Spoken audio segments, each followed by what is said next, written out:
In the early 1600s, a brilliant Dutch scientist laid the foundations of modern physics and mechanics. His name? Isaac Beeckman, a genius often overshadowed by the great minds he inspired, including René Descartes. Beeckman wasn't just a philosopher, he was a hands-on scientist. He applied mathematics to mechanics, pioneering ideas that would shape modern physics. His notebooks, filled with revolutionary concepts, remained hidden for centuries.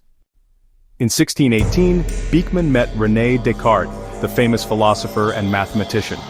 He introduced Descartes to the idea that motion follows mathematical laws, a concept that would later influence Cartesian physics and the very foundation of Newtonian mechanics. Beeckman also studied acoustics, theorizing that sound travels through air in waves. He explored fluid dynamics, optics, and magnetism, many of which would later be developed further by others. Yet, his work remained largely unpublished. Though often overlooked, Beeckman's ideas shaped the scientific revolution. His rediscovered notebooks revealed a mind far ahead of its time, a true pioneer of experimental science. Please feel free to share if you enjoyed this video. Subscribe to the channel for more scientific content.